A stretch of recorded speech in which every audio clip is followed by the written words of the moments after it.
الحمد لله نحمده ونستعينه ونستغفره ونؤمن به ونتوكل عليه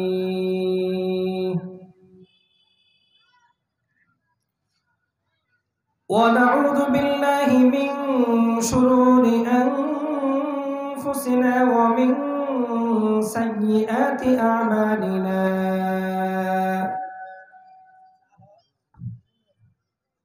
من يهده الله فلا مضل له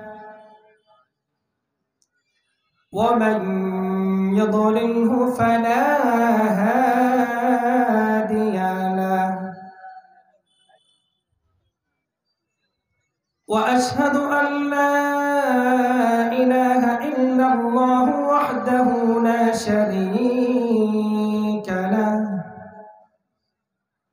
وأشهد أن سيدنا وسندنا وحبيبنا وحبيب ربنا ومولانا محمدا عبده ورسوله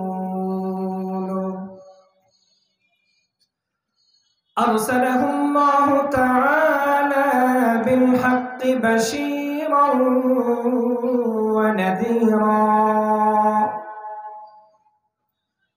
وداعيا إلى الله بإذنه وسراجا وقمرا منيرا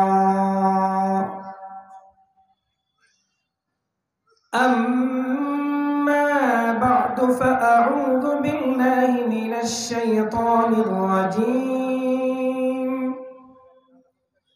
بسم الله الرحمن الرحيم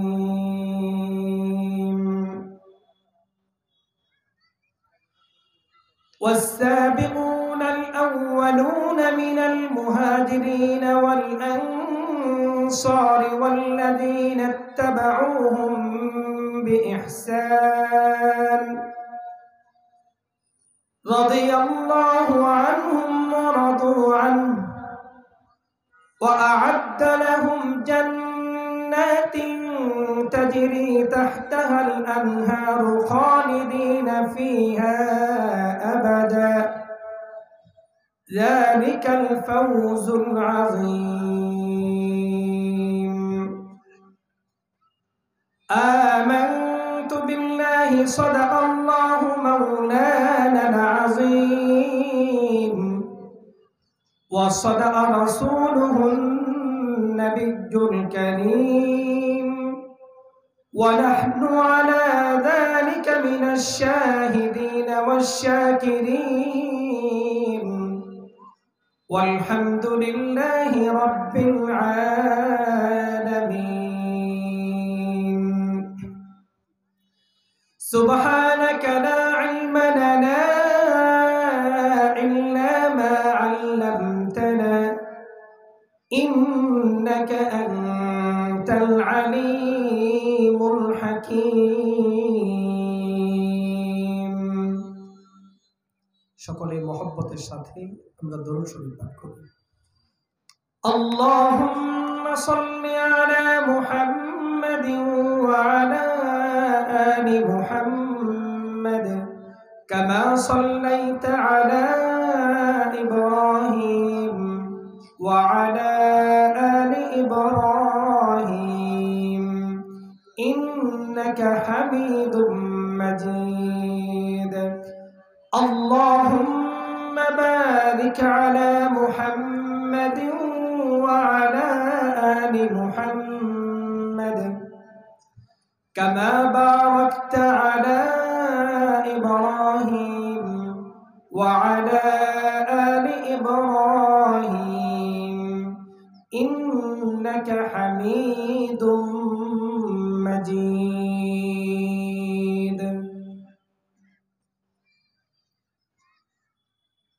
Jamia Husainia Arabia ঐতিহ্যবাহী জামিয়া হুসাইনিয়া আরাবিয়ার উদ্যোগে আয়োজিত আজকের বরকতময় বিশাল ইসলামী মহাসম্মেলনের মুহতারাম মুআজ্জাজ সদর উপস্থিত ওয়াজিবুল ইহতিরাম হযরত উলামায়ে কেরাম আজিজ তালাবা, শ্রদ্ধা ভাজন মুরব্বিয়ান, প্রিয় যুবক ভাই ও বন্ধুগণ, স্নেহের কচে কাঁচা এবং পর্দার আড়ালের শ্রদ্ধেয়া মা ও বোনেরা, আল্লাহ রাব্বুল আলামিনের শুকরিয়া যে আল্লাহ তাআলা আমাকে আপনাকে এই সুন্দর এক আয়োজনে, সুন্দর এক পরিবেশে আল্লাহ তাআলা শরীক করে নিয়েছেন। এটা আমার, আপনার, আমাদের সকলের জন্য জাহিদ কিসমত। বিশেষত এই আয়োজনটা জামিয়া হুসাইনিয়া আরাবিয়া মাদ্রাসার উদ্যোগে। এই জামিয়া হুসাইনিয়া এই মাদ্রাসাটা কি? সহজ কথা, এই মাদ্রাসাটা, এই প্রতিষ্ঠানটা যদিও আমরা চিনে থাকি, জেনে থাকি জামিয়া হুসাইনিয়া, কিন্তু ভিতরের একটা নাম আছে। এটা হলো আমাদের পরিচিত নাম, ভিতরের নামটা হলো, এটা হলো মুহাম্মদী বিদ্যালয়। এই বিদ্যালয়টা মুহাম্মদী বিদ্যালয়।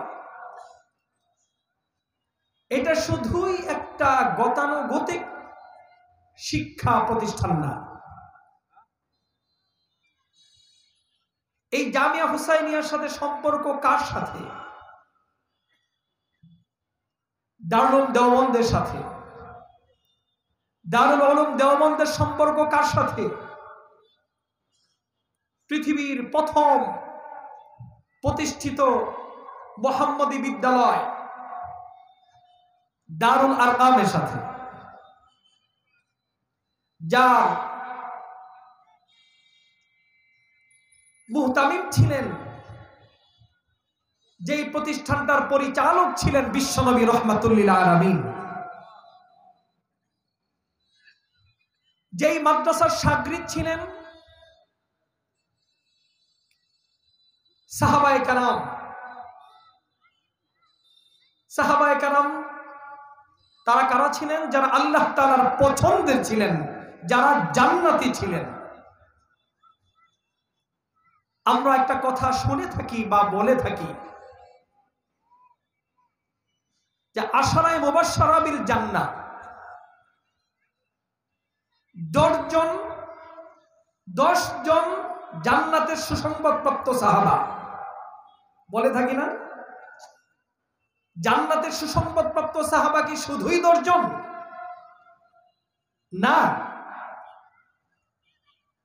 যারাই নবীর সুহবতে ধন্য হয়েছেন, যারাই সাহাবী হয়েছেন, তারা সকলেই জান্নাতি। হ্যাঁ, তাদের বৈশিষ্ট্য আলাদা একটা আছে। সেটা কি? তারা বিশ্বনবী রাহমাতুল্লিল আলামিনের সামনে একসাথে 10 জন একসাথে বসেছিলেন। 10 জনের সুসংবাদটার নাম ধরে আল্লাহ তাআলা ওহীর মাধ্যমে বিশ্বনবী রাহমাতুল্লিল আলামিনকে জানিয়েছেন যে আপনার সামনে এই যে 10 জন সাহাবী আছে, এরা সকলেই জান্নাতি। তাদের আলাদা একটা বৈশিষ্ট্য, এই জন্য তাদেরকে বলা হয় আশারায়ে মুবাশশারা বিল জান্নাহ।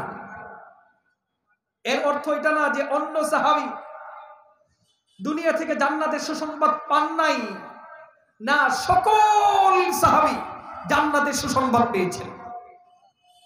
এই সাহাবায়ে কেরাম ছিলেন এই দারুল আরকামের শাগরিদ, ছাত্র। আমরাও তো ছাত্র, আমাদের দেশেও ছাত্ররা আছে।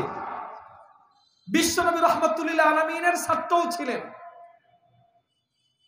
নবী যুগের ছাত্রদের জজবা, চাওয়া, টার্গেটটা কি ছিল? এই যুগের ছাত্রদের জজবা, টার্গেটটা কি?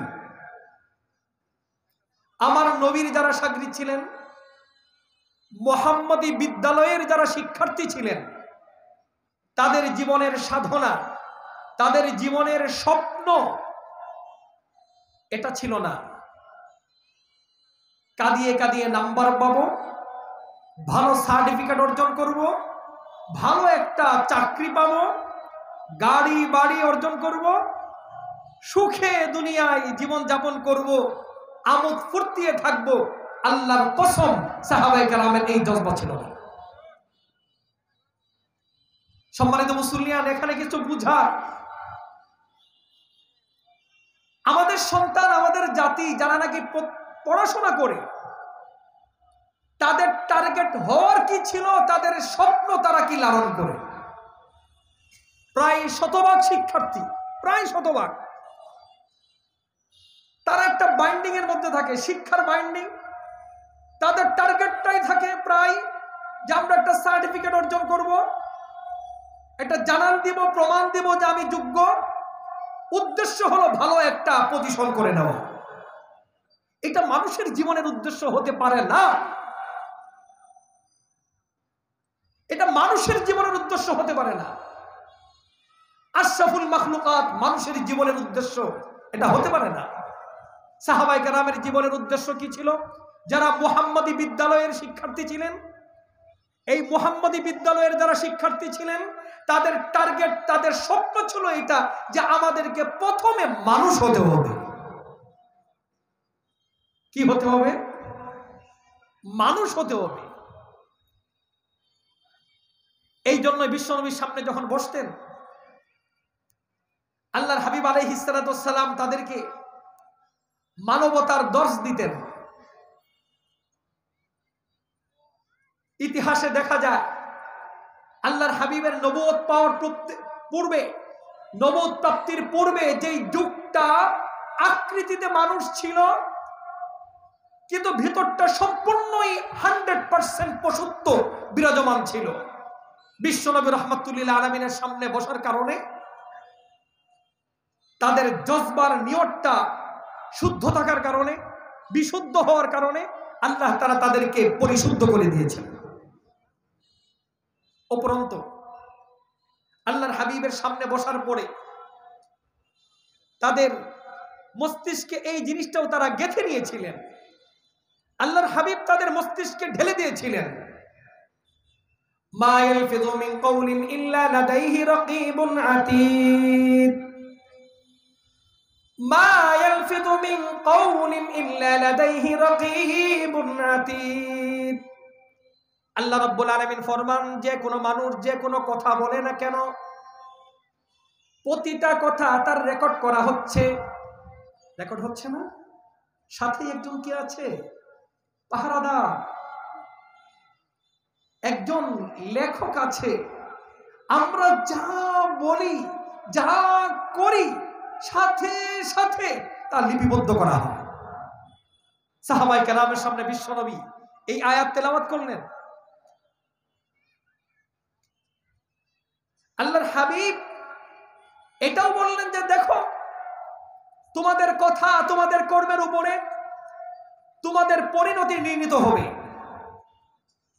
তোমাদের আসল ঠিকানা পরকাল, এইটার গঠন হবে ক্ষণস্থায়ী দুনিয়ার কর্ম এবং কথার উপরে ভিত্তি করে। আল্লাহর হাবিব আলাইহিস সালাতু ওয়াস সালাম এইভাবে সাহাবায়ে কেরামকে তরবিয়ত করলেন। মানুষ হওয়ার জজবা নিয়ে বিশ্বনবীর সামনে তারা বসে গেলেন। মানুষ হওয়ার জজবা নিয়ে বিশ্বনবীর সান্নিধ্যে তারা চলে আসলেন। আল্লাহ তাআলা নবীর সান্নিধ্যের তৌফিক দিলেন। তারা নবীর সুহবতে এমন এমন জায়গায় পৌঁছে গেলেন, কিয়ামত পর্যন্ত প্রায় অসম্ভব, তাদের মতো মানুষ পৃথিবী পেতে অসম্ভব। বিশ্বনবী রাহমাতুল্লিল আলামিনের সান্নিধ্য পাওয়ার পরে দেখেন নবীর সাহাবীদের মধ্যে যারা নাকি রসুলের শিক্ষা পাওয়ার পরে যারা নাকি বিত্তশালী হয়েছেন, যারা ধনী হয়েছেন, তারা কখনো অভাবীদেরকে ভুলে যান নাই। যারা নাকি ক্ষমতার মসনদ পেয়েছেন, তারা কখনো জালেম হয়ে যান নাই। যারা নাকি নবীর সুহবত পেয়েছেন, তাদের মধ্যে যারা যুবক ছিলেন, নবীর এই শিক্ষা লাভের কারণে, এই শিক্ষা অন্তর টাচ করার কারণে পাপ, গুনাহ, অপরাধ থেকে তারা ছিলেন বহু দূরে। কোনো অপরাধ তাদের থেকে সংগঠিত হয়নি। সম্মানিত উপস্থিতি, আল্লাহ তাআলা তাদেরকে আকৃতিও দিয়েছিলেন মানুষের, ভিতরটাও আল্লাহ তাআলা তাদেরকে সত্যিকারের ভিতরেও তাদেরকে মানবতার গুণ দিয়েছিলেন। রাসূলের শিক্ষা পাওয়ার পরে মানুষের দুঃখ বেদনা দেখলে সাহাবায়ে কেরাম অস্থির হয়ে যেতেন। একটা যুদ্ধ ছিল, ইয়ারমুকের যুদ্ধ। আবু জাহাম ইবনে হুযাইফা রাদিয়াল্লাহু তাআলা আনহু ফরমান, আমি ইয়ারমুকের যুদ্ধের ময়দানে আমি কিছু পানি নিয়ে দৌড়াচ্ছি। কেন? আমার চাচাতো ভাই যুদ্ধে হকের পক্ষে লড়াইয়ের জন্য এই যুদ্ধে এসেছেন, তো সকলেই প্রায় আহত। আমি পানি নিয়ে দৌড়াচ্ছি। আবু জাহাম ইবনে হুযাইফা রাদিয়াল্লাহু তাআলা আনহু তিনি ফরমান, আমি পানি নিয়ে দৌড়াচ্ছি। আমি পানি নিয়ে দৌড়াচ্ছি, খুঁজতে খুঁজতে আমার চাচাতো ভাইকে পেয়ে গেলাম। চাচাতো ভাই দেখি যে নিঃশ্বাস যায় অবস্থা, কঠিন অবস্থা। তার সামনে আমি পানি নিয়ে বললাম, ভাই তোমার জন্য আমি পানি এনেছি। উনি বললেন যে হ্যাঁ, আমার খুব কষ্ট হচ্ছে, পানি দরকার। দেখেন, তিনি বলেন যে আমি পানির মশকের উপরের অংশটা খুলে, সিপিটা খুলে তার মুখে আমি পানি ঢালতে যাব, ঠিক ওই সময় পাশে থেকে একটা করুণ আওয়াজ, কষ্টের আওয়াজ। ওই কষ্টের আওয়াজের সাথে উনি বলছেন পানি। কি বলছেন? পানি। সাথে সাথে উনি আবু জাহাম ইবনে হুযাইফা রাদিয়াল্লাহু তাআলা বলেন, আমাকে আমার চাচাতো ভাই মুখ বন্ধ করে বললেন যে আমি আর পানি পান করব না, পরে পান করব, আগে আমার ওই ভাইটাকে পান করব। তো আমি ওখানে গেলাম, যে দেখি ওই ব্যক্তিটাকে আমার এক বন্ধু, ঘনিষ্ঠ বন্ধু হিশাম ইবনে আবিল আস। তার সামনে আমি যে অস্থির, সে পানির জন্য কাতরাচ্ছে, আমি তার মুখে পানি ঢালবো, ঠিক সেই সময় পাশে থেকে আরেকটা আওয়াজ, পানি। তো উনি সাথে সাথে বললেন যে আমার চেয়ে মনে হয় তার বেশি দরকার। আমি ওখানে পানিটা নিয়ে গেলাম। পানি নেওয়া মাত্র পানি আর খেতে পারেন নাই, উনি পান করতে পারেন নাই, ইন্তেকাল করেছেন। তার থেকে ঘুরে আমি আসছি হিশাম ইবনে আবিল আসের কাছে, বন্ধু পানি পান করো। এসে দেখি আমার বন্ধুর চোখ দুটা বন্ধ। তাকে না, আমি গায়ে হাত দিলাম, দেখি যে আমার বন্ধুটাও আর নেই। আমার বন্ধু তাকে ছেড়ে আমি আসলাম চোখের পানি নিয়ে আমার চাচাতো ভাইয়ের কাছে, যে ভাইয়া পানি পান করো। এসে দেখি আমার চাচাতো ভাইটাও নেই। সম্মানিত উপস্থিতি, বলেন দেখি এই শিক্ষাটা বর্তমানে কোন বিদ্যালয়ে আছে, কোন প্রতিষ্ঠানে আছে? সাহাবায়ে কেরাম বিশ্বনবী রাহমাতুল লিল আলামিনের সান্নিধ্যে আল্লাহ তাআলা তাদেরকে এই গুণাবলী দান করেছিলেন। মানবিক গুণাবলী, মানবতা, শিষ্টাচার, সভ্যতা, ভদ্রতা, ইনসাফ, সমতা। তাদের মাঝে কোনো বৈষম্য ছিল না। বৈষম্যহীনতার সবক যদি আমাদের নিতে হয়, সাহাবায়ে কেরাম থেকে নিতে হবে। তাদের মধ্যে যারা শাসক ছিলেন, আমাদের বর্তমান বিশ্বে দেখা যায় ক্ষমতা পাওয়ার পূর্বে, চেয়ার পাওয়ার পূর্বে তো খুব সুন্দর সাধুর মতো কথা বলে না? এই যে হাতে এটা থাকে, আমরা তো দেখেছি মাথায় কি ছিল? না না, মাথায় কি ছিল? হিজাব। যখন নাকি শপথনামা পাঠ করে হাতে ছিল তসবিহ, রাবিয়া বসরিয়া। কথা ঠিক কিনা? এইটা শুধু বাংলাদেশ না, প্রায় বিশ্বের সব জায়গার চিত্র প্রায় এইটা। সব অঞ্চলের চিত্র প্রায় এইটা। আমাদের তিক্ত অভিজ্ঞতা থেকে বলছি, আমাদের বাংলাদেশেও যারাই ক্ষমতায় এসেছেন প্রায় এই চরিত্র নিয়েই এসেছেন, কিন্তু ক্ষমতা লাভ করার পরের দিন থেকে দেখা যায় আর জনগণের শাসক চিনে না। চিত্র তো এটাই। সাহাবায়ে কেরামের এইটা ছিল না। তাদের মাঝে ইনসাফ ছিল, তাদের মাঝে তারা ক্ষমতা লাভ করার পরে নিজেদেরকে খুব ছোট মনে করতেন, সত্যিকার অর্থে জনগণের সেবক মনে করতেন, সত্যিকার অর্থে জনগণের খাদেম তারা ভাবতেন নিজেদেরকে, এবং তারা বাক স্বাধীনতা 100% প্রতিষ্ঠা করতেন। হযরত উমর রাদিয়াল্লাহু তাআলা আনহুর নাম তো আমরা শুনেছি, আল্লাহু আকবার। বাতিল আজও হযরত উমরের নাম শুনে থরথর করে কাঁপে, উমর নাম শুনলেই কাঁপে। উমর রাদিয়াল্লাহু তাআলা আনহুর কি রূপ, কি প্রভাব চেহারা। মসজিদে নববীতে খুতবা দিচ্ছেন, খুতবার মধ্যে খতিব হিসেবে বলছেন, ইয়া আইয়ুহান নাস, ইয়া আইয়ুহান নাস ইসমাউ, হে জনগণ তোমরা শোনো, আমি একটা কথা বলবো, শোনো। হযরত উমর বললেন শোনো। ঠিক ওই সময় মসজিদের ভিতর থেকে একজন গ্রামের সাহাবী, সাধারণ একজন নাগরিক, যার না আছে কোনো অর্থ, না আছে কোনো দাপট, না কোনো সরকারি দলের সদস্য, না কোনো পরিচয়, সাধারণ একজন নাগরিক দাঁড়িয়ে আঙ্গুল উঁচু করে বললেন, ইয়া আমিরুল মুমিনিন লা নাসমাউ ওয়া লা নুতি, আমরা জনগণ তোমার কথা শুনবো না, তোমার কথা মানবো না। দাঁড়িয়ে কি বলে? তোমার কথা শুনবো না, তোমার কথা মানবো না, তোমার কথা শুনবো না। কার সামনে? কোন পেপারে না, কলাম লেখেনি, কোন মাঠে ঘাটে বক্তব্যে বলেনি, রাষ্ট্রনায়ক হযরত উমর রাদিয়াল্লাহু তাআলা আনহুর সামনে। আপনি চিন্তা করতে পারেন, বর্তমান পৃথিবীর যারা নাকি মানবাধিকার কমিশন গঠন করে, যারা নাকি মানবাধিকার স্লোগান ধোয়া তোলে, যারা নাকি মুখের ফেনা তুলে ফেলে মানবাধিকার বলতে বলতে, তাদের সামনে, ওই দেশের কোন কর্তার সামনে এমন কোন জনগণ এইভাবে বলতে পারে, তার কোন দৃষ্টান্ত পৃথিবীতে বর্তমানে আছে?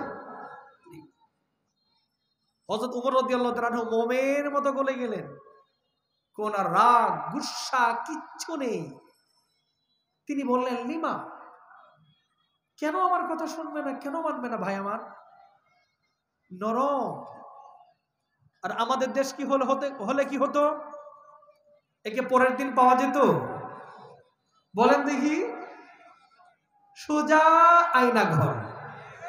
কথা ঠিক কিনা বলেন? কত দেখেছি, পাত্তাও পাওয়া যেত না, কোন তথ্যও থাকতো না, নিশ্চিহ্ন করে দেওয়া হতো। শুধু তাকে না, তার গোষ্ঠীকে পর্যন্ত দৌড়ের উপর রাখতো। দেখলাম তো আমরা।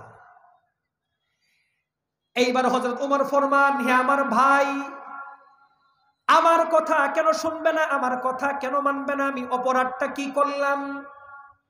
আমার জানা মতো কোনো জুলুম করিনি, কোনো অপরাধ করিনি, কেন মানবে না, কেন শুনবে না?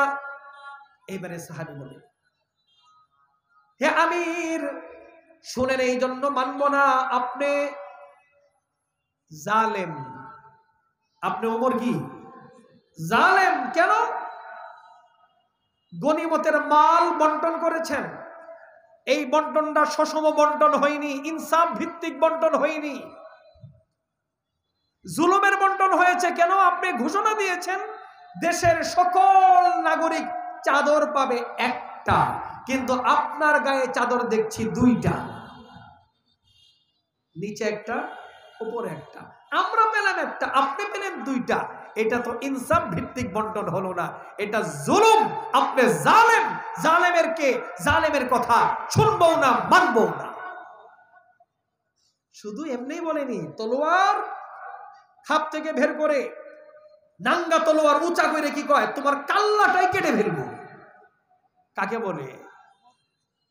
এইবার হযরত আমিরুল মুমিনিন হযরত উমর রাদিয়াল্লাহু তাআলা আনহুর কোনো রাগ নাই, কোনো গুসা নাই, আইন শৃঙ্খলা বাহিনীকে কোনো অর্ডার দেন নাই একে অ্যারেস্ট করো, এরে ধরে নাও, আইনা ঘরে নিয়ে যাও। না না না, হযরত উমর রাদিয়াল্লাহু তাআলা আনহু চোখের পানি ছেড়ে দিয়ে বললেন, তোমার জন্য দোয়া রইল। প্রশ্নটা যদি নাই করতা, মনে মনে আমার প্রতি খারাপ ধারণা করতে, তুমি গুনাহগার হয়ে যেতে। উত্তরটা আমি দিব না, উত্তরটা আমার ছেলে আব্দুল্লাহ দিবে। আব্দুল্লাহ কোথায়? আইনা আব্দুল্লাহ? ওনার ছেলের নাম কি ছিল? আব্দুল্লাহ, দাঁড়াও। এইবার আব্দুল্লাহ দাঁড়িয়ে গেলেন, বললেন, উত্তরটা তুমি দাও। উত্তরটা আমি ওমর দিব না, তোমার জবান দিয়ে শুনতে চাই, তোমার জবান দিয়ে তুমি দিয়ে দাও। এইবার আব্দুল্লাহ ইবনে ওমর বলেন, হে প্রশ্নকারী, লক্ষ্য করো, চাদর কি আমার গায়ে আছে? না, তোমার গায়ে তো নাই। আমার চাদর গেল কোথায়? সকলেই একটা পেয়েছে, আমার বাবাও একটা নিয়েছেন। আমার যে চাদরটা ছিল এইটা আমি হাদিয়া হিসেবে আমার বাবাকে আমি দিয়েছি।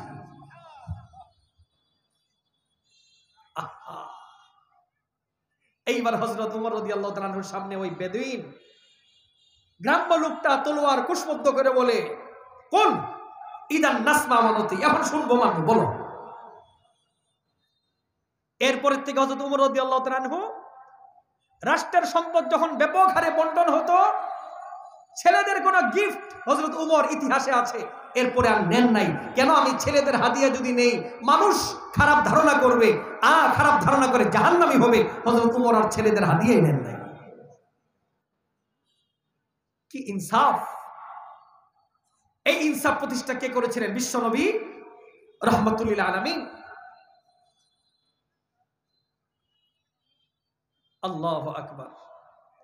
বিশ্বনবী রাহমাতুল লিল আলামিন তার শিক্ষার কারণে, তার শিক্ষা যেই হৃদয়ে প্রবেশ করেছে, এটা বিশ্বনবী রাহমাতুল লিল আলামিন আল্লাহর পক্ষ থেকে যে শিক্ষা এনেছেন, এই শিক্ষার বৈশিষ্ট্য, এই শিক্ষা যার অন্তর টাচ করবে, যার অন্তরে এই নূর প্রবেশ করবে, ওই অন্তর কলুষ মুক্ত হয়ে যাবে, সে জালেম হতে পারে না। এই জন্য আজও যারা ইলমে ওহীর অধিকারী আছে, তারা যদি কোনো দেশে, কোনো রাষ্ট্রে, কোনো এলাকায় তারা যদি মসনদের অধিকারী হয়ে যায়, চেয়ারের অধিকারী হয়ে যায়, সিংহাসনের অধিকারী হয়ে যায়, যে দেখবেন ওই জায়গায় 100% ইনসাফ আছে। তাকিয়ে দেখেন আজকে আফগানিস্তান, কথা ঠিক কিনা বলেন? আফগানিস্তান রাষ্ট্র কে পরিচালনা করছে? কওমি মাদ্রাসা পড়ুয়া মোহাম্মদী বিদ্যালয় শিক্ষার্থীরা। এই মোহাম্মদী বিদ্যালয় শিক্ষার্থীরা যেখানে থাকবে, ওই জায়গায় শুধু শান্তি আর শান্তি, ওখানে অশান্তি থাকতে পারে না। এই মোহাম্মদী বিদ্যালয়ের ধারা শুরু হয়েছে।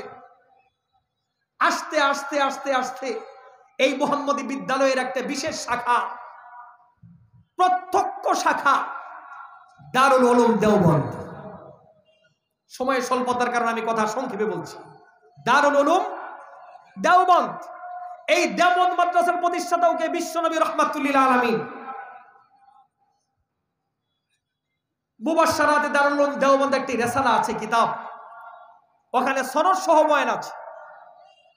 আল্লামা কাসেম নানতুবি রাহমাতুল্লাহ আলাইহি বিশ্বনবী রাহমাতুল লিল আলামিন স্বপ্নে দেখিয়েছেন এই জায়গায় মাদ্রাসা হবে। সকালে ঘুম থেকে উঠে হুজ্জতুল ইসলাম আল্লামা কাসেম নানতুবি রাহমাতুল্লাহ আলাইহি দেখেন রাতে যেইভাবে বিশ্বনবী স্বপ্নে দেখিয়েছেন, ডাক দিয়েছেন, সকালে উঠে দেখেন ঠিক ডাকটা সেভাবেই আছে। সেই জায়গায় দারুল উলুম দেওবন্দ। আমাকে একটু কথা বলতে হয়, দারুল উলুম দেওবন্দ প্রতিষ্ঠার প্রেক্ষাপট কি ছিল? দেখেন সাহাবায়ে কেরামের বৈশিষ্ট্য এবং মুহাম্মদী বিদ্যালয়ের জ্ঞান যেই অন্তরে থাকবে, যারা এই জ্ঞানে জ্ঞানী হবে, বিশ্বনবী তাদেরকে কিছু কর্তব্য দায়িত্ব দিয়েছেন। তাদেরকে কিছু কি আছে? কর্তব্য দায়িত্ব আছে। এই যে আজকে অনেকে বলে না, ওরা বলে না, ওরা বলে না, ওরা বলে না, হুজুররা কেন এত লেগে থাকে? কেন? হুজুররা দায়িত্ব প্রাপ্ত, এর জন্যই বলতে হয় সাত সাব বাতিল। এই জন্যই বলতে হয় কাদিয়ানি কাফের, এই জন্যই বলতে হয় শিয়া মুসলমান না মুসলিম। কেন? হুজুররা দায়িত্বপ্রাপ্ত। কার পক্ষ থেকে দায়িত্বপ্রাপ্ত? বিশ্বনবী রাহমাতুল লিল আলামিনের পক্ষ থেকে। قال رسول الله صلى الله عليه وسلم يحمل هذا العلم من كل خلف عدوله। বিশ্বনবী রাহমাতুল লিল আলামিন ফরমান, এই মুহাম্মদী বিদ্যালয়ের জ্ঞান, এই ইলমে ওহী সকলের অন্তরে রব্বুল আলামিন দিবেন না। রব্বুল আলামিন প্রতি যুগে, প্রতি সময়ে, প্রতি সিজনে, প্রতি এলাকা, ওই সময়ের ওই এলাকার যারা উৎকৃষ্ট হবে রব্বুল আলামিন যাদেরকে পছন্দ করবেন, রব্বুল আলামিন তাদেরকে নির্বাচন করে, রব্বুল আলামিন তাদেরকে বাছাই করে করে এনে রব্বুল আলামিন তাদের সিনার মধ্যে ইলমে ওহীর নূর রব্বুল আলামিন নিজের অনুগ্রহে দিয়ে দিবেন। এইবার যাদের অন্তরে ইলমের নূর ঢুকবে, যাদের অন্তরে ইলমের নূর যাবে, যাদের অন্তরে ইলমের নূর প্রবেশ করবে, তাদের কর্তব্য কি হবে? তাদের জীবনের টার্গেট কি হবে? তাদের জীবনের টার্গেট টাকা কামানো না, তাদের জীবনের টার্গেট গাড়ি বাড়ি না, তাদের জীবনের টার্গেট সুন্দর জীবন যাপন না। ভাইরা আমার, বন্ধুরা আমার, তাদের কর্তব্য কি হবে? বিশ্বনবী রাহমাতুল লিল আলামিন ফরমান, ইয়ানফুনা আনহু তাহরিফাল গালিন ওয়া ইনতিহালাল মুবতিলিন ওয়া তাবিলাল জাহিলিন। যারা আলেম হবে, মুহাম্মদী বিদ্যালয়ের যারা শিক্ষার্থী হবে, কিয়ামত পর্যন্তর জন্য এই শিক্ষার্থীদের কর্তব্য হবে তিনটা। কয়টা? নম্বর 1, ইয়ানফুনা আনহু তাহরিফাল গালিন। যারা সীমা লঙ্ঘনকারী তাদের রদবদলকে তারা রুখে দিবে, প্রতিরোধ করে তুলবে, প্রতিহত করে দিবে তাদেরকে। যারা সীমা লঙ্ঘনকারী আছে, যেমন নাকি আমাদের সমাজে, আমাদের দেশে অনেক সীমা লঙ্ঘনকারী আছে কি নেই? দেখেন জায়গায় জায়গায় এনজয়ের নামে গান বাজনার মঞ্চ তৈরি করা হয়, যাত্রার প্যান্ডেল তৈরি করা হয়। উলামায়ে কেরাম বুক পেতে সিনা টান করে দাঁড়িয়ে যান, জীবন চলে যাব, এটা করতে দিব না। এটা উলামায়ে কেরামের দায়িত্ব, এটা উলামায়ে কেরামের দায়িত্ব। ও ইনতিহালাল মুবতিলিন, যারা মিথ্যুক, যারা ভ্রান্ত আছে, তাদের মিথ্যারূপকে তারা দূর করে দিবে। ওয়া তাবিলাল জাহিলিন, যারা নাকি মূর্খ আছে, যারা অজ্ঞ আছে, তাদের শরীয়তের অপব্যাখ্যাগুলো তারা দূর করে দিবে। দেখবেন আমাদের বহু বুদ্ধিজীবী আছে, তারা খুব বেশি অপব্যাখ্যা দেয়, এত অপব্যাখ্যা দেয়। এই যে দেখেন, আজকে সালাফিয়াতের বিরুদ্ধে, আহলে হাদিসদের বিরুদ্ধে আমাদের কথা বলতে হয় কেন? তারা হাদিসগুলোর অপব্যাখ্যা দেয়। এই অপব্যাখ্যা দূর করার দায়িত্ব বিশ্বনবী আমাদেরকে দিয়েছেন। আমরা যদি চুপ করে বসে থাকি, আপনারা আমাদেরকে শান্তিপ্রিয় ভাবতে পারেন, কিন্তু বিশ্বনবী হাসরের মাঠে আমাদেরকে ধরে বলবেন যে এই দায়িত্ব কেন পালন করো নাই। অপব্যাখ্যা দূর করতে হবে। দায়িত্ব কয়টা? 1 নম্বর, সীমা লঙ্ঘনকারীদের রদবদল তারা দূর করে দিবে। নম্বর 2, মিথ্যাবাদী যারা আছে তাদের মিথ্যারূপকে তারা প্রতিহত করবে। নম্বর 3, অজ্ঞ মূর্খ যারা নাকি আসলে জ্ঞানী নয়, যারা জ্ঞান পাপী ভ্রান্ত, তাদের অপব্যাখ্যাগুলো দূর করে দিবে উলামায়ে কেরাম। এই 3টা দায়িত্ব উলামায়ে কেরাম, সাহাবায়ে কেরাম এই দায়িত্ব আঞ্জাম দিয়েছেন। হযরত তাবিঈন এই দায়িত্ব আঞ্জাম দিয়েছেন। তাবিঈন এই দায়িত্ব 100% পালন করেছেন। প্রত্যেক কালে, প্রত্যেক যুগে ধারাবাহিকভাবে তারা বাতিলের মোকাবেলা করে এসেছেন। আস্তে আস্তে আস্তে আস্তে লক্ষ্য করেন, আমরা যাদের নাম জানি সাহাবায়ে কেরামের পরে, যারা এই মুহাম্মদী বিদ্যালয়ের যারা সোনার মানুষ ছিলেন, সাহাবায়ে কেরাম তো 100% ছিলেন। এরপরেও কারা ছিলেন? হাসান বসরি রহমতুল্লাহি আলাইহি, সুফিয়ান সৌরি রহমতুল্লাহ আলাইহি, সুফিয়ান ইবনে উয়াইনা রহমতুল্লাহি আলাইহি, ইমাম আবু হানিফা রহমতুল্লাহ আলাইহি, ইমাম শাফি রহমতুল্লাহ আলাইহি, ইমাম মালিক রহমতুল্লাহ আলাইহি, আহমদ ইবনে হাম্বল রহমতুল্লাহি আলাইহি, এরপর আব্দুল কাদের জিলানী রহমতুল্লাহি আলাইহি, ইমাম গাজালি রহমতুল্লাহি আলাইহি, এরপর ইবনে রুশদ রহমতুল্লাহি আলাইহি, এরপর ইমাম যাহাবী রহমতুল্লাহি আলাইহি। আস্তে আস্তে ধীরে ধীরে আস্তে আস্তে সৈয়দ আহমদ শহীদ বেরালভী রহমতুল্লাহ আলাই, ইসমাইল শহীদ রহমতুল্লাহ আলাই, তারা সব মুহাম্মদী বিদ্যালয়ের সোনার ছেলে।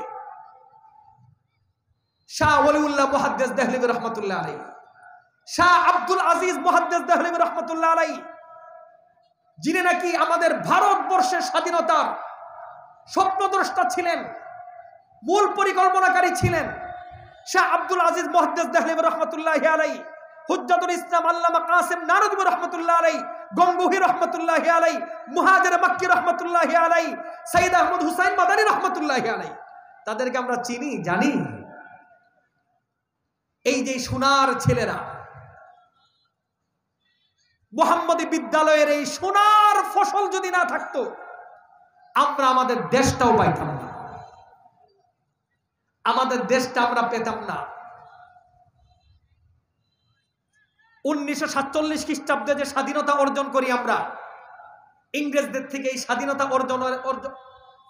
অর্জনকারীর মূলে যারা ছিলেন, মূল নেতৃত্বে যারা ছিলেন, তারা ছিলেন সব মুহাম্মদী বিদ্যালয়ের এই সোনার শিক্ষার্থীরা। তাদের কাছে জীবনের কোনো মায়া ছিল না। আপনি হতবাক হয়ে যাবেন ইতিহাসগুলো সামনে রাখলে। এই মাদ্রাসা আমরা মনে করি শুধু খতম পড়ার জন্য মাদ্রাসা, না। এই মাদ্রাসা শিক্ষার্থী উলামায়ে কেরাম যারা, তারা শরীয়তের যেমন নাকি অতন্দ্র প্রহরী, ঠিক তেমনি ভাবে দেশ এবং জনগণের অতন্দ্র প্রহরী। সর্বপ্রথম যখন আমাদের এই দেশে, পাক ভারতে 1601 খ্রিস্টাব্দে ইংরেজরা ইস্ট ইন্ডিয়ার ব্যবসায়ী কাফেলার স্রোতে যখন নাকি অনুপ্রবেশ করে, 100 বছরে তারা মাকড়সার জালের মতো চক্রান্ত তারা বুনেছে। 100 বছরে আমাদের দেশকে তারা নিয়ন্ত্রণে নিয়েছে। ততদিনে শাহ ওলিউল্লাহ মুহাদ্দিস দেহলভী রহমতুল্লাহ আলাই, তিনি সর্বপ্রথম ব্যক্তি ছিলেন যিনি নাকি অনুধাবন করেছিলেন, উপলব্ধি করেছিলেন যে এদের উদ্দেশ্য হলো অসৎ, আমাদেরকে তারা পরাধীন করতে যাচ্ছে।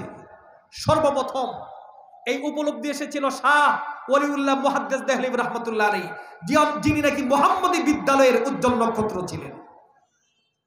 শাহ ওলিউল্লাহ মুহাদ্দিস দেহলভী রহমতুল্লাহ আলাই তার সুযোগ্য ছেলে শাহ আব্দুল আজিজ মুহাদ্দিস দেহলভী রহমতুল্লাহ আলাইকে মন মতো গঠন করেন। তিনি সর্বপ্রথম স্বাধীনতা আন্দোলনকারী, তাকে অনেক নির্যাতন, নিপীড়ন, অনেক জুলুম তাকে সহ্য করতে হয়েছে। এরপরে ধাপে ধাপে প্রধান সিপাহসালার প্রধান সংগঠক হাজী এমদাদুল্লাহ মুহাজির মক্কি রহমতুল্লাহ আলাই, আল্লামা কাসেম নানদী রহমতুল্লাহ আলাই, রশিদ আহমদ গঙ্গোহী রহমতুল্লাহ আলাই, আমাদের দেওবন্দের শাইখুল হিন্দ মাহমুদ হাসান দেওবন্দি রহমতুল্লাহ আলাই, তখনও তিনি আসেন নাই। মুরব্বী ছিলেন শাহ হাজী এমদাদুল্লাহ মুহাজির মক্কি রহমতুল্লাহ আলাই, তিনি ছিলেন প্রধান সংগঠক স্বাধীনতা আন্দোলনের।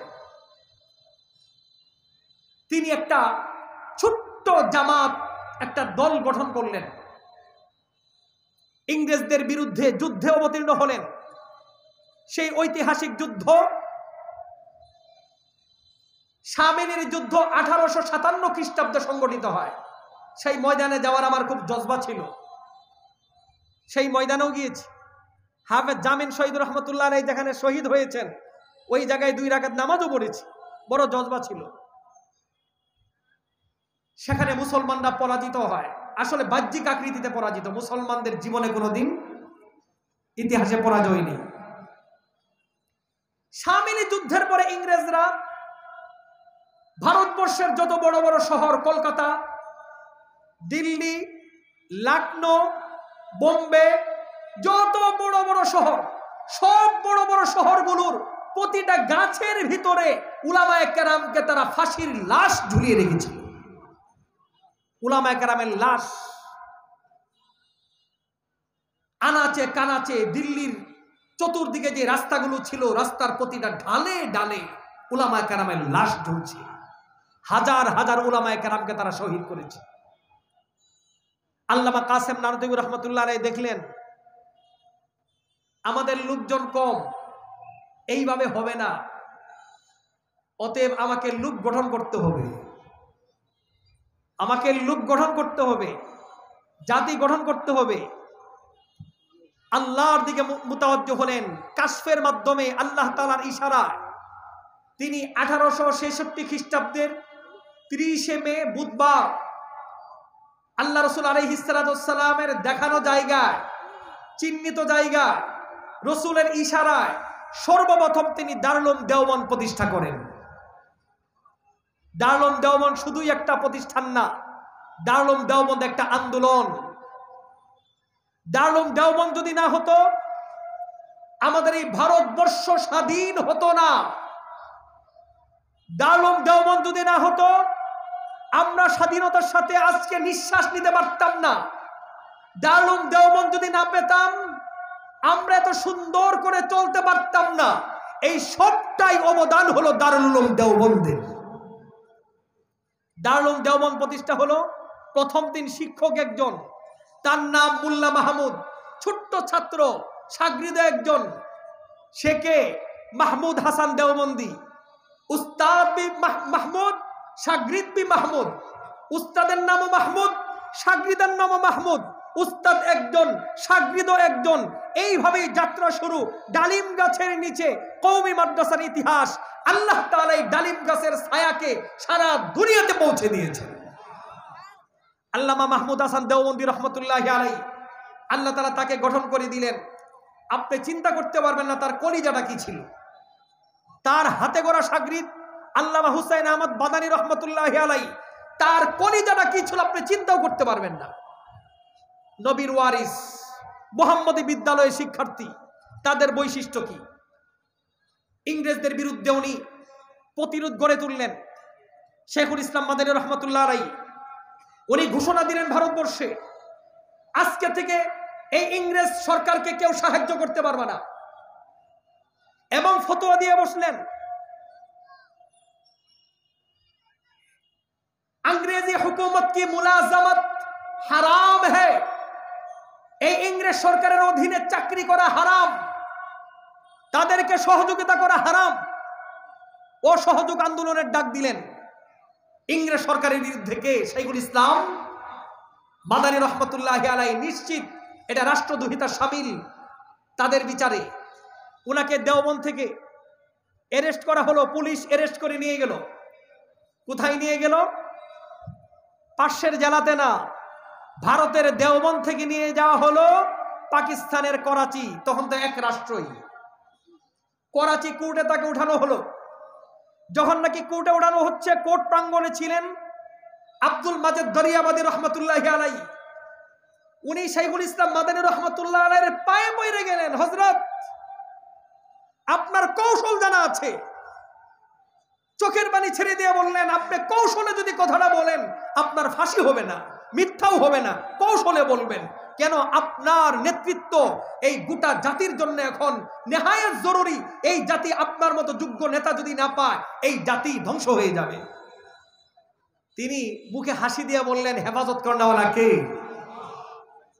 কোর্টে উঠানো হলো কাঠগড়ায়। শুনবেন কি বলেছিলেন? কাঠগড়ায় উঠানোর পরে জজ সাহেব বলল, आप सैयद हुसैन अहमद मदनी है? তুমি কি হুসাইন আহমদ মাদানী? তিনি বললেন, হ্যাঁ মাই হুসাইন আহমদ মাদানী হো। সাথে ছিল ছোট্ট একটা ব্যাগ। যখন দেওবন্দ থেকে ঘর থেকে বের হন, ছোট্ট ব্যাগটা তার হাতে।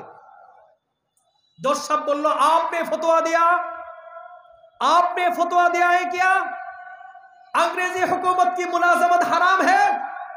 এই ফতোয়া আপনি দিয়েছেন, ঘোষণা দিয়েছেন। উত্তরটা ঘুরিয়ে দিতে পারতেন, কিন্তু উনি উত্তরটা কি দিলেন খুব লক্ষ্য করে শুনেন, খাস করে উলামায়ে কেরাম। আমাদের খুরাক আছে, আমরা কাদের সন্তান, আমরা কেন জীবন যাপন করব? তিনি আঙ্গুল উঁচু করে বললেন, হাকিম সাহেব सुन लीजिए, मैं ये फतवा दिया था, अभी भी दे रहा हो, आइंदा कल भी देता रहूंगा। আমি দিয়েছি, দিচ্ছি, সামনেও আমি দিতেই থাকবো। अंग्रेजी हुकूमत की मुलाजमत हराम है, हराम है, हराम है।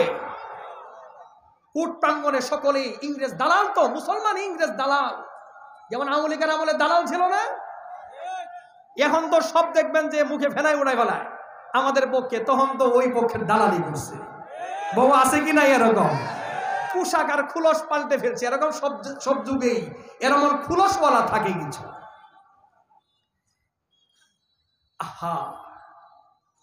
जज साहब बोलें आप जानते हैं क्या कह रहा है, আপনি কি জানেন কি বলছেন? और आप जानते हैं कि इसकी सजा क्या है, আপনি কি জানেন এর শাস্তি কি হবে? মাদানী रहमतुल्लाह ने मुखे हासि दिए बोलें मैं जानता हूँ, बहुत अच्छे तरह से जानता हूँ कि आप कहेंगे कि बगावत है, তুমি বলবা যে এটা রাষ্ট্রদ্রোহিতা, और बगावत की सजा मौत है, আর রাষ্ট্রদ্রোহিতার বিদ্রোহীর শাস্তি হলো মৃত্যুদণ্ড, এটা আমি জানি। এইটা বইলে উনি ব্যাগটা সামনের টেবিলে রেখে দিয়েছে জজ সাহেবের সামনে। জজ সাহেবকে উনি বলে, জজ সাহেব आप जानते हैं कि थैला में क्या है? জজ সাহেব আপনি জানেন এই ব্যাগের মধ্যে কি? জজ সাহেব বললেন नहीं मैं नहीं जानता, আমি জানি না। इस थैला में कफन का कपड़ है। আমি তখন নাকি দেওবন্দ থেকে আমার ঘর থেকে বের হয়েছি, তোমার পুলিশকে জিজ্ঞাসা করে এই ব্যাগটা আমার হাতেই ছিল, আমি জানতাম যে আমার ফাঁসি হবে, এই জন্য কাফনের কাপড়টা আমি সঙ্গে নিয়েই ঘুরি। যদি আমার ফাঁসি হয়ে যায় তোমরা তো দিবা জানাজা। আমি ইংরেজ সরকার যে আছে, জালেম সরকার, এদের দেওয়া কাফনের কাপড় আমার পছন্দের না, কাফনের কাপড় আমি সঙ্গে নিয়েই ঘুরি। আমরা এই দেশটা এমনিই পাইনি। দেওবন্দ যদি না হতো দেশ স্বাধীন হতো না, দেওবন্দ যদি না হতো 1947 হতো না, দেওবন্দ যদি না হতো 1971 হতো না, দেওবন্দ যদি না হতো এই 2024-এর 5 আগস্ট হতো না। দেওবন্দের অবদান। সম্মানিত উপস্থিতি, দেওবন্দ কি জিনিস? আল্লাহু আকবার। এটা সব বৈশিষ্ট্য হলো মুহাম্মদী বিদ্যালয়ের। মুহাম্মদী বিদ্যালয়ে যারা পড়বে আল্লাহ তাআলা তাদের অন্তরকে পরিশুদ্ধ করে দিবেন।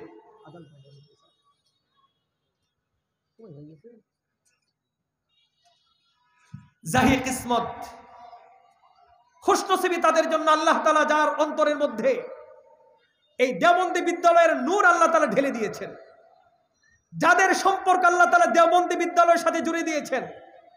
দেওবন্দি বিদ্যালয়কে, দেওবন্দি বিদ্যালয়ের শিক্ষক শিক্ষার্থীকে যারা ভালোবাসতে পারে তাদের জন্য জাহি কিসমত।